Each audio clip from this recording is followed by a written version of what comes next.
안녕하세요. 며칠 전 친정을 무시하는 남편과 이혼한 사연을 듣고 너무 제 이야기 같아서 용기 내서 제 사연을 전하려 합니다. 제 사연은 남편과 10년간 함께한 후 결국 이혼했다는 것입니다. 그의 엄마를 남불이라고 하는 게 왜 자신의 어머니는 세상에서 가장 안타깝고 불쌍한 존재라는 것을 이해하지 못하는 것 같아요. 우리는 같은 시대를 살고 있고 부모의 입장에서는 모두 마음이 같을 것이라고 생각하는데요. 그렇지만 남편은 그렇게 생각하지 않았어요. 고귀한 시어머니는 그 세월을 살아가면서 받을 보상이 있어야 할 분이고 힘들게 살아온 우리 어머니에게는 여전히 그렇게 살아도 된다는 생각을 가지고 있었다고요. 친정하고 문제를 뺀다면 가정 내 별다른 문제는 없으니 괜찮을 거라 생각했어요. 그런데 아이들이 커가고 저도 나이를 먹으니 생각이 달라졌어요. 친정 엄마가 해를 거듭할수록 사월의 흔적이 얼굴에 묻어나오는 게 새삼 속상했거든요. 저 키울 때는 뭐라도 더 해주고 싶다시며 그 고생을 기꺼이 감당하셨어요. 이제는 한사코 장사 안 해도 된다는데 손녀 손주가 뭐라고 여전히 고생이시거든요. 당신 힘으로 번 돈 주고 싶은 만큼 용돈 주고 싶다고요. 해가 동트기 전 새벽같이 수산시장에다가 매일 같이 물건을 떼십니다. 아직 장 보러 오는 사람도 없는 깜깜한 시장으로 가장 먼저 도착하시죠. 경매로 떼온 물건을 정리하고 그제서야 아침 식사를 하세요. 제가 어릴 때부터 엄마는 열이 펄펄 나서 못 움직이는 날 빼곤 늘 한결같았습니다. 비가 오나 눈이 오나 강풍이 부는 한겨울에도 마찬가지였어요. 장사하는 사람이 문을 열면서 손님과의 약속을 지키는 것이라 생각하셨습니다. 365일 휴일 없이 가게를 여는 것은 당연한 일이고 그걸 어기면 안 된다는 성실함이 몸에 배인 분이셨죠. 당신 몸에 열이 나고 물 한 모금도 넘기지 못할 정도로 아픈 날이 와도 마찬가지였어요. 정신이 아득해질 정도로 고열이 나고 누군가에게 두드려 맞은 것처럼 온몸이 아파도 당신 몸보다 손님 걱정이었으니까요. 병원에 가야 한다는 사실보다 당신이 가게에 오셨다는 사실에 헛당칠 손님 걱정이 먼저일 거라고 말해드릴게요. 결혼하고 엄마랑 함께 안 산 지도 15년 정도 더 된 것 같아요. 대학을 다니고 서울에서 일하며 독립적으로 살면서 엄마를 보러 가는 건 한 달에 한 번 정도였으니까요. 그렇지만 이 글을 쓰는 지금에도 오늘은 어떤 하루를 보내셨는지 눈앞이 선하지 않을 정도로 평생을 성실하게 살아온 분입니다. 그분들의 고생과 노력에 대해 저만큼 감사한 사람은 없을 거라고 생각해요. 사실 조금 그렇네요. 이렇게 생각하는 건 그분이 우리 엄마이기 때문만이 아니에요. 신부어머니든 누구든 그런 식으로 생각할 수밖에 없을 거라고요. 살아오신 60대 이상의 부모님 세대는 존경스럽다고 생각합니다. 누군가는 그 세월을 누리고 살아오신 분들도 분명 있을 거예요. 하지만 대다수의 분들은 우리 엄마처럼 손에 물 말리는 일도 날 없이 스스로 이루어내며 가정을 지켜내셨다고 생각해요. 자녀들을 키우면서 정말로 가정의 최전방에서 묵묵히 그 일을 해내셨으니까요. 여기에 건강과 아니라 남편과 자식들을 바라보며 그 헌신을 마다하지 않으시니 어떻게 감사하지 않을 수 있겠어요? 지금은 방송에서 떠들어대니까 여성들의 노력과 수고를 존중하고 가사일을 도와주는 아빠들이 많이 나타납니다. 그러나 부모님 세대는 그런 분들이 거의 없습니다. 없다고 생각했어요. 결혼하고 자녀를 낳고 살아가면 성숙해진다는 건 제가 그래 보입니다. 엄마의 시간과 노력에 감사하고 존경스럽고 슬프게 느껴져요. 그런데 남편은 정말 상대방을 배려해 줬던 것 같습니다. 명절에는 반드시 시아버지 집에서 숙박해야 한다는 압박이 있어요. 어머니가 가게를 정리하신 뒤 들어오실 때쯤 밥을 먹으러 가서 조금 늦게라도 집에 돌아올까 해서 당신이 바빠서 1년에 겨우 우리 엄마를 보러 가는 걸 명절 때만 하는데 이제는 하루만이라도 시끄럽게 못 자고 와서 싫다는 게 아니라 시어머니도 다음 날도 일찍 수산시장에 가셔야 한다는데 그렇게 이른 아침에 빈집에서 자고 오느냐는 건지 시어머니도 집에서 케어해줘야 할 사람이 있는데 혼자 가시는 건 신경 쓸 일이 아닙니다. 서로 편한 것이 좋잖아. 저는 서울에 살고 있고 친정 엄마는 인천에 거주하고 계세요. 제가 태어나고 자란 곳이기도 하죠. 서울의 반대편에 살아 대중교통을 이용하면 1시간 반에서 2시간이 소요되는 거리예요. 가깝다면 가까운 거리고 멀면 또 멀게 느껴질 수 있는 거리입니다. 맞벌이를 하며 아이를 키우면서 자주 찾아뵙는다고 해도 한 달에 한 번씩 잊지 않고 가는 것이 전부였어요. 그러나 남편은 바쁘다는 핑계로 결혼 초반에는 가치가 있었던 것 같은데 점점 안 가기 시작했어요. 제가 운전을 못하는 것도 아니고 요즘엔 셀프 효도로 생각했어요. 내 부모님을 내가 보고 싶어 가는 거니 그게 문제될 거 없다고 느꼈죠. 남편이 화근이 되는 일이 있었나요? 결혼한 지 10년이 되니 점차 남편은 명절에 친정에 방문하여 하루를 보내고 오는 것조차 불편하다고 말하기 시작했습니다. 당일 왔으면 좋겠다 라는 발언도 자주 하기 시작했습니다. 그건 어머님 집에서도 마찬가지인데요. 어머님께서는 우리가 하루 자도 명절 아침 식사를 한 후 나가시고 친구들과 노는 거죠. 오히려 점심까지 안 가는 것도 꿀이야? 밥은 알아서 먹으라는 말만 들어. 그래도 당신은 월말에 잘만 가던데 우리 집은 왜 안 가고 있는지 라는 이야기가 편백나무처럼 이어졌습니다. 당연히 내가 살았던 우리 집은 편했고 장모님 댁은 어색하고 불편한 곳이라서 그런 것일지도 모르지만 대한민국의 남자가 열이면 안 된다 생각하고 여기서 열다 붙잡고 물어보고 싶은데 어쩌면 처갓집이 편한 곳이 있는지 확인하고 싶은 마음이 커지고 있습니다. 사위는 백년 손님이라는 말을 들어봐도 몰라 그 말이다. 그런 생각이다. 100년을 살아가면서도 손님과 같은 사람이라고. 그런 생각이 얼마나 불편한지 상상해봐. 10년이 지나면 산도 변한다고 100년이면 익숙해진다. 눈을 감아도 그 집 구조를 훤히 알게 된다. 사위들이 다른 사람처럼 행동하면 100년을 살아도 손님처럼 느끼게 될 거야. 그래서 그 생각을 해본 적이 없어. 우리나라는 정확히 어떻게 생겨먹었길래 여자는 결혼하면 시어머니 집에서 귀신되고 남자는 100년 동안 손님인지 몰라. 내 집, 너희 집 같은 이야기를 할 때 화가 났어요. 누가 처음부터 시어머니 집이 편할지 처가가 편할지요. 결혼하고 한 가정이 된다고 마음을 먹었으니까 친해지려고 노력하는 거야. 그런데 굳이 친해져야 할 이유가 있어? 그 세월을 함께 보내면 이해하고 익숙해지는 것이 당연한 것이라 생각되지 않나요? 그런데 제 남편은 그게 아닌 것 같습니다. 얼마나 불편한지요. 예속담에 사위는 100년 손님이라는 말이 있는데 기가 차네요. 들어도 좀 거지 같은 비유를 들을까 싶었어요. 사실 사회는 그렇잖아요. 처가댁에 가도 손 하나 깠다가 나오고 항상 거한 대접을 받기 때문이죠. 반면에 며느리들은 전생에 무슨 죄를 지었길래 시댁에서 하나하나 돕는 게 당연하다고 받아들입니다. 아들들은 시댁에서 손 하나 까딱 안 하고 처갓집에 가도 차려주는 밥만 먹잖아요. 그에 비해 며느리들은 시댁에서 돕는 것이 당연시되고 친정감은 엄마들이 고생하는 일이라고 그들은 생각합니다. 속상해서 움직이게 되었죠. 저도 알고 있어요. 그렇게 자라서 변하는 것이 어려울 것 같죠. 그래도 변하는 노력이 최소한 있어야 한다고 생각해요. 함께 가족이 되어 테두리 안에 들어갈 수 있다고 생각했어요. 그런데 배우자의 입장은 정말 그런 생각 하나도 안 했다는 걸 결혼 10년 만에 깨달았어요. 어쩌면 결혼 초부터 알고 있었는지 몰라요.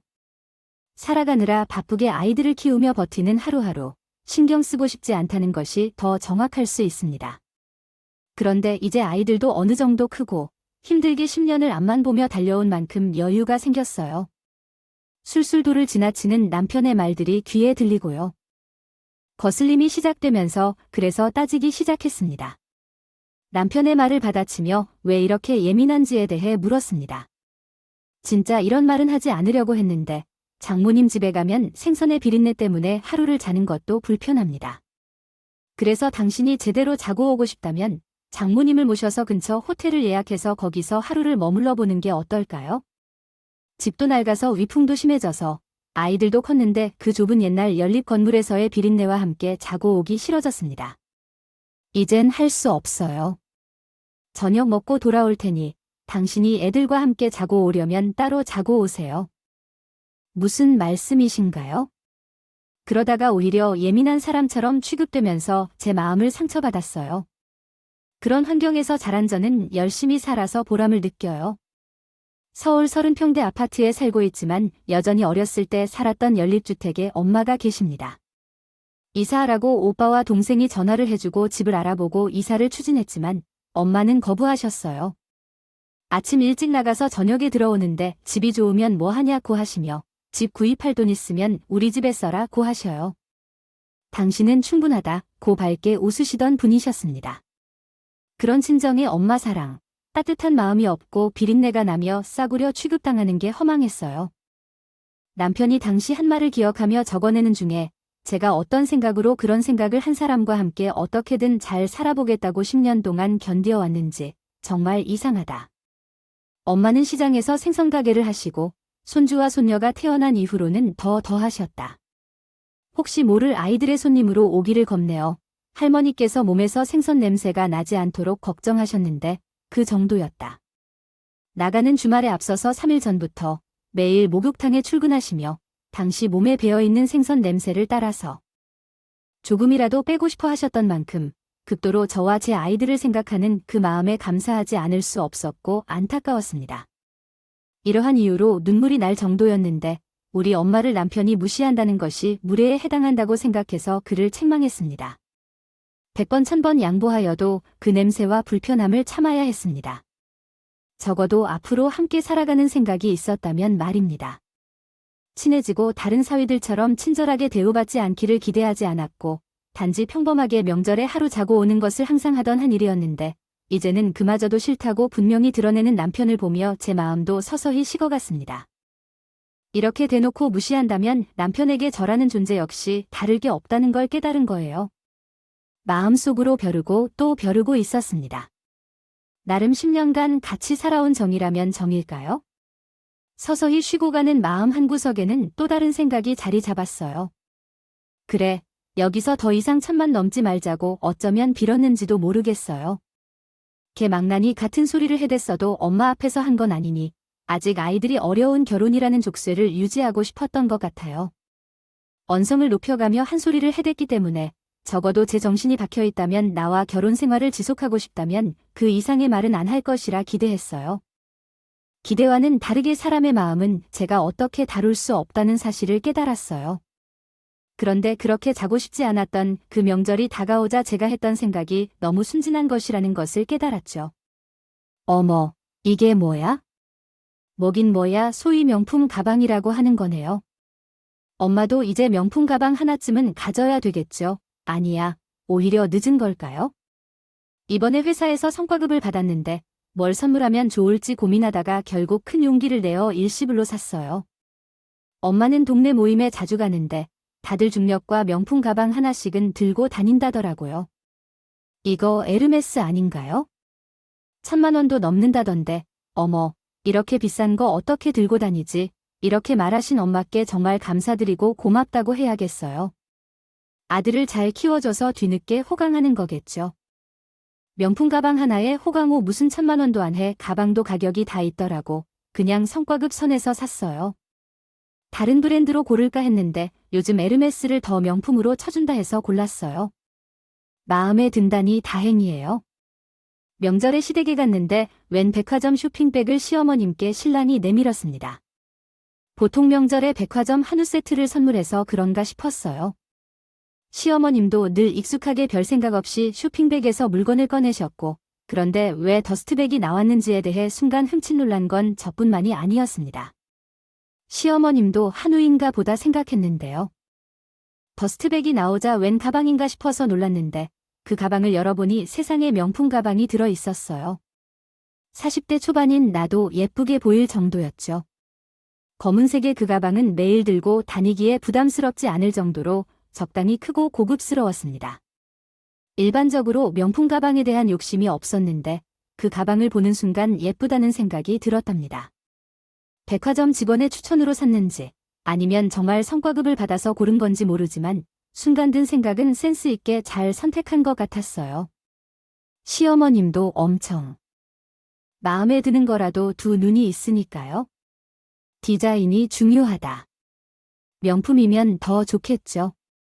하지만 그렇지 않다 하더라도 이 동네 할머니들이 다 내가 지금 메고 다니는 것을 보고 있다. 그래서 나도 무언가 하나 소유하고 싶었습니다.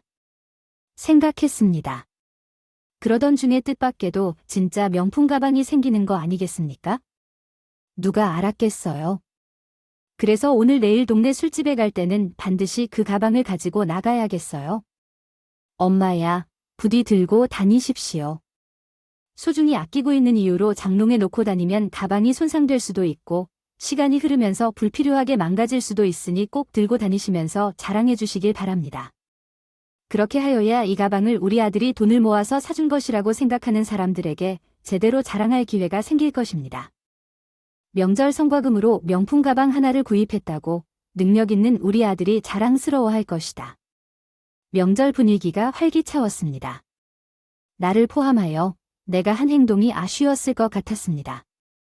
돈을 소비하는 것이 아니고 심신을 담을 수 있는 것도 아니었습니다. 이 브랜드는 이름만 들어도 누구나 고가의 명품 가방이라고 생각할 정도로 유명합니다. 그것이 어떻게 좋았을지 상상해 보았습니다. 한편으로는 씁쓸했습니다. 자기 부모에게 자신있게 챙겨주는 신랑을 보며 왜 자신이 그러질 못했는지 생각이 들었습니다. 나 또한 결혼 후 10년을 직장에서 꾸준히 일하고 있어 손해임금도 받고 엄마도 편안하게 지냈을 텐데 너무 아이들에만 급급히 길들여 사느라 생각을 못해왔다는 것을 깨달았습니다. 사연을 조금 생각해보니 신기하게도 남편이 친정 엄마에게 명품 가방을 선물할 거라는 기대가 들지 않았어요.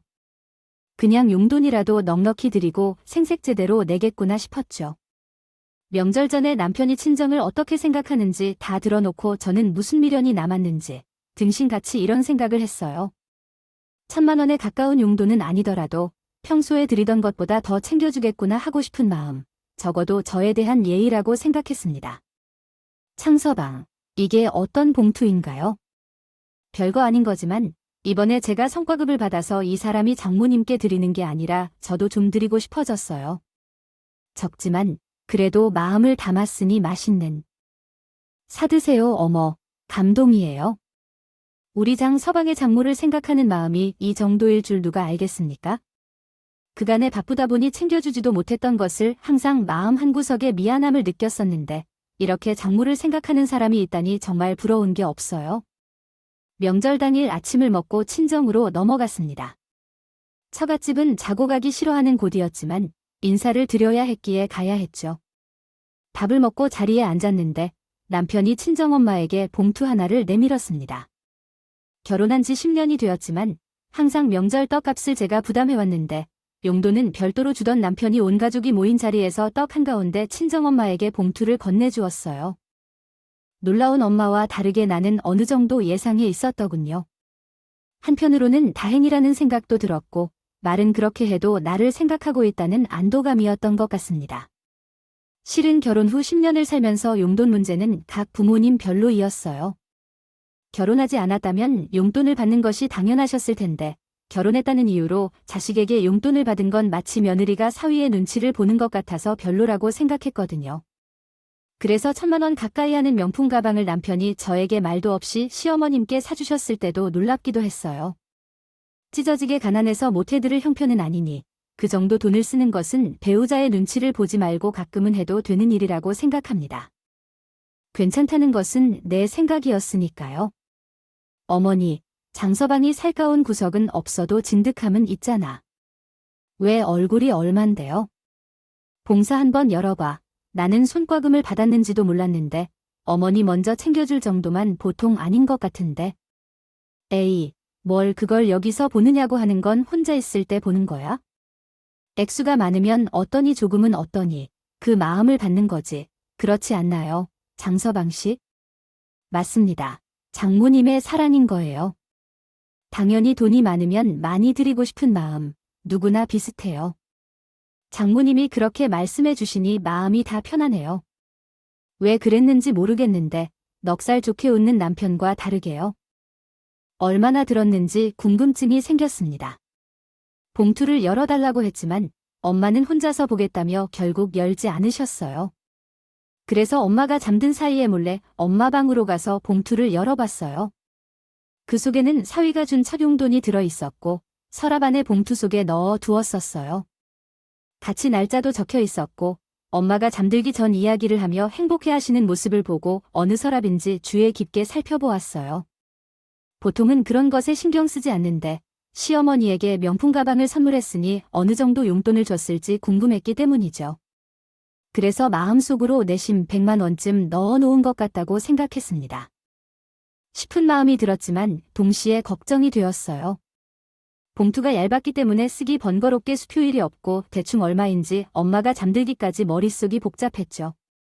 남편이 명절 전에 했던 말이 있어서 돈의 크기가 남편이 저희 엄마와 어떻게 생각하는지에 대한 생각이 머릿속을 떠나지 않았습니다. 엄마가 깊은 잠에 빠져들고 살금살금 들어가 봉투를 열었는데 5만 원짜리 2장이 들어 있었습니다. 저도 모르게 내뱉은 말은 고작 10만 원이라는 소리였어요. 시어머니께 사드린 명품 가방에 1,000만 원이 안 되더라도 적어도 몇백은 하는 거 아닐까요? 명품하면 몇백은 한다는 소리는 TV에서 너무 시끄러워서 명품에는 별로 관심이 없는 제가도 다 알고 있었습니다. 똑같은 것은 이미 사려고 하지 않았는데 몇십만 원도 아니고 고작 10만 원짜리를 받고 봉투에 다시 넣고 서랍을 닫다가 서랍을 다시 열어서 봉투를 꺼냈습니다. 사위 마음을 돈으로 평가하고 싶지 않다고 열어보지도 않고 고이에 넣어두셨거든요. 나중에 우리 자녀들에게 그만큼 고스란히 돌려주고 싶다고 했습니다. 눈물이 흘렀습니다. 정말 시궁창 같은 사위의 마음을 너무나 따뜻하게 대해준 엄마이신데 이렇게 대접을 받게 해서 너무 못난 모습을 보인 것 같습니다. 지갑에 있던 5만 원권 10장을 경제적으로 살펴볼게요. 봉투에 함께 넣었습니다. 다행인지 불행인지 다음날 조카들 입학용돈을 두둑히 챙길 생각으로 현금을 넉넉히 가지고 있었거든요.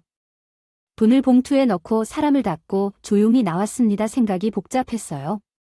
시어머님 명품 가방 선물하는 걸 보고 내 마음이 꼬아져 있을까. 지금껏 이렇게 용돈을 드린 적은 없는데 10만 원이라도 드리면 그래도 긍정적인 신호탄인가 눈으로 확인하고도 아니길 바라는 마음이었습니다.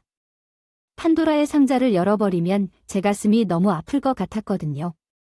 당신 우리 엄마 용돈 얼마 줬어? 그건 물. 장모님 말씀 못 들었어.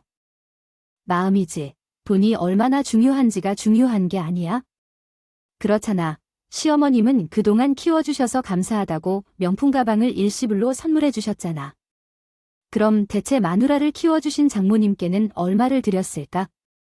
사람 심리가 궁금해. 비교할 거면 비교를 해야지. 명품 가방과 거기서 왜 나와? 막말로 장모님이 가방이 무엇을 필요하다고. 매일 아침 수산시장에 가시고 시장에서도 앞치마를 차고 계시는데 명품 가방을 산다면 메고 다닐 때 오히려 생선 냄새가 나 배가 나중에 되팔기도 못할지도 몰라. 그러니까 요즘은 명품 가방 관리를 잘하면 다시 비싼 돈에 되팔 수 있다고 한다는 말이야.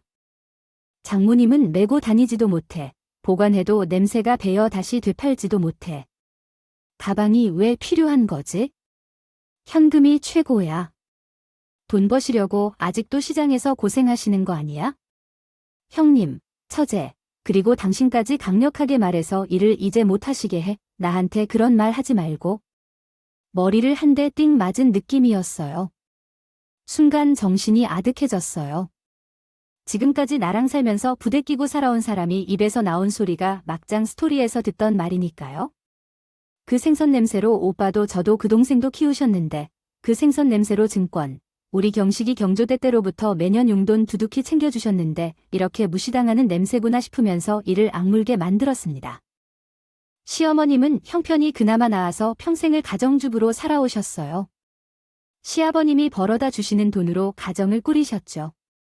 직업이 군인이라 이사를 자주 다녀야 하는 번거로움은 있었지만 월급이 꾸준히 들어오고 은퇴하신 지금도 연금을 받아 생활하시는군요. 안정적인 생활비를 받으며 가정을 꾸리신 가정주부 어머님 세대를 뭐라 해야 할지 모르겠어요. 그 역시 삶이 쉽지 않다는 걸 보여주는 사례 아닐까요? 다만 그러한 시어머님은 힘들게 살아오시고 안타까운 분이시죠. 아빠가 일찍 돌아가신 후 시어머님은 단단하게 버텨오시며 살아오셨는데 삶이 한순간에 이상하게 찌푸리는 생선 냄새를 낸다는 것을 표현하는 남편과 함께 하셔야 했던 것이지요. 오랜만에 들려와서 마음이 설레었다. 너가 그렇게 생각한다면 난 동의해줄게. 눈에는 눈, 이에는 이, 내년 명절을 기대하고. 마음속으로 속삭였다. 그렇게 해서 또 1년이 지났다. 엄마, 여기 명절 선물이에요. 아니, 이 가방이 뭐예요? 작년에 받은 건도 있는데 다 낡아 이대로 괜찮은 건지 모르겠어요. 작년에 받은 건 중요한 자리나 모임 때 드세요. 가격은 중간 이상이더라도 매일 드는 게 오히려 내가 들인 가방이 더 편할 겁니다. 그리고 솔직히 말하자면 작년에 받은 건 너무 비싸다. 서남아시아도 비싼 건 차 한 잔 편하게 못 마시니까 자랑하고 싶긴 하지만 쉽게 들고 다니기 좋아요. 요 가방이 딱 좋네요. 매일 들고 다니도 부담 없고 대부분 그렇게 할 수 있죠. 가정이 그렇듯이 저희도 명절이 다가와 시댁에 들렸습니다. 작년에 남편이 고가 명품 가방을 선물했던 것과 달리 저는 중저가 명품 브랜드의 가방 하나를 골랐어요. 매일 들고 다니는 건 아무래도 가격대가 낮아서 편합니다. 시어머님도 생각대로 매일 메고 다니기에 부담스러우셔서 모셔두셨다고 했어요. 어쩌다 큰 결심을 내리고 들고 나가도 혹시 가방이 손상될까 걱정돼서 안고만 있으면 제대로 이야기도 나눌 수가 없고 옆자리에 내려놓으면 누가 가져갈까 걱정돼서 눈을 뗄 수 없다고요. 그런데 100만 원도 안 되는 값어치가 있는 가방이에요. 중저가 명품 가방을 선물했기 때문에 좋아하셨을 것입니다. 젊은이부터 노인층까지 다양한 연령층에게 인기가 있는 브랜드를 골라 선물했거든요. 평소 시어머님과 비슷한 느낌과 점잖은 스타일로 선택해서 사계절 내내 다양한 옷차림에 무난하게 어울렸습니다. 남편의 반응을 궁금해하시는군요. 입꼬리가 귀까지 올라가서 어디서 그렇게 많은 돈을 써서 선물을 했느냐며 오랫동안 사용할 계획이라고 하며 비행기 표를 사주어서 그냥 코웃음만 치는 등 저도 성과급을 받으니 여유가 있다고 했습니다. 남편은 내 이야기를 귀 기울여 듣지 않고 그저 엄마를 챙기는 내 행동을 보고 단지 싱글벙글한 얼굴로 웃는 것이었어요. 우리 집으로 돌아가는 차 안에서도 요점들이 계속됐습니다. 우리 가족은 행복한 일만 남았다며들 들뜬 기분이 가라앉히지 못했으니까요. 엄마가 따르셨어요. 그래, 먼 길 오는데 힘들었지. 어서 와, 과일을 깎아 놓았으니 먹고 좀 쉬어. 먼 길은 아닌데 명절이라 차 막히니 시간은 좀 걸려. 어때? 차를 바꾸니까 편해. 장모님이 차를 바꾸셨어요. 필요 없다는데 지희가 차를 바꿔준다고 해서 이번에 차를 바꿨거든. 확실히 신형이라 그런지 운전할 때 편하네. 덕분에 아침에 새벽 시장에 가는 게 더 힘들고요. 서방, 여기 물 있어요? 괜찮으세요? 명절 당일 아침에 시댁에서 식사를 한 뒤 친정으로 향했습니다. 반갑게 맞아주는 친정 엄마는 과일을 미리 깎아 두셨고 저희를 기다리셨어요. 과일을 먹으며 새로 바뀐 차가 편하냐고 조심스럽게 물으셨어요. 엄마는 시장을 보러 다니시다가 1톤 트럭을 몰고 다니셨었지만 이제는 전과 같이 장사를 크게 하시려는 것도 아니셨어요. 그냥 혼자 노느니 익숙한 일을 하시는 마음도 있어서 다른 차로 바꾸고 싶었던 거죠. 렉스턴이라는 국산차인데 일반 차량에 뒤트렁크가 있거든요. 차 안에 짐을 싣는 것이 아니라 1톤 트럭처럼 외부에 짐을 싣는 공간이 있는 차였습니다. 생선을 박싱하여 실어야 해서 지금까지 따로 있는 것이 편했어요. 여러 측면을 고려해본 결과 외관도 예쁘고 엄마가 필요한 때에 사용하거나 몇 년 후 가게를 정리할 때도 계속 사용해도 괜찮다고 판단했어요. 연세가 있으신 만큼 앞으로 10년 동안도 차를 운전할 수 있다고 생각하고 다양한 방면에서 알아보았거든요. 그런 말 한마디도 듣지 못한 남편은 과일을 먹다가 뱉어내도록 놀라셨다고 해요. 저는 아무 말도 하지 않았기 때문에 당연히 그랬을 것이죠. 너도 나에게 상의하지 않고 내 부모님을 챙긴 것을 보니 나도 마찬가지겠죠. 상당히 불분명한 내용이지만 아래는 그것을 보완하여 새롭게 작성한 내용입니다. 생각하지도 않은 일이었지만 마침내 훌륭한 결과를 얻었습니다. 너무 기뻤어요. 30년 동안 1톤 트럭만을 운전하다가 승차감도 좋고 짐을 적재할 수 있는 공간도 구비되어 있어서 나름대로 트럭을 운전하고 있는 느낌이었어요.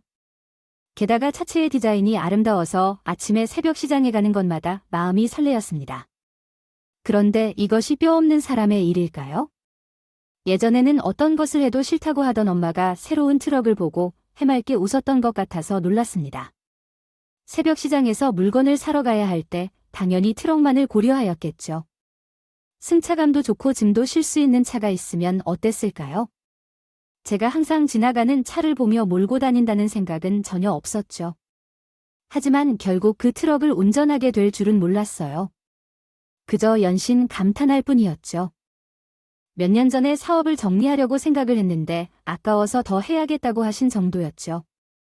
처음에는 남편의 복수를 일로 삼아 야심차게 작년까지 영업에 뛰어들었었거든요. 대부분의 회사가 그런 것처럼 영업 보수는 성과에 따라 나뉘니까요. 보란듯이 한 방 먹이고 싶어서 힘들었지만 보람이 있었고 한편으로는 괜찮다라고 해도 사실 마음은 다 비슷하다는 걸 깨닫기도 했었어요. 왜 이전에 못했을까 하는 생각도 들고 우리 엄마도 예쁜 것 좋아하시는데 하는 생각도 들었었죠.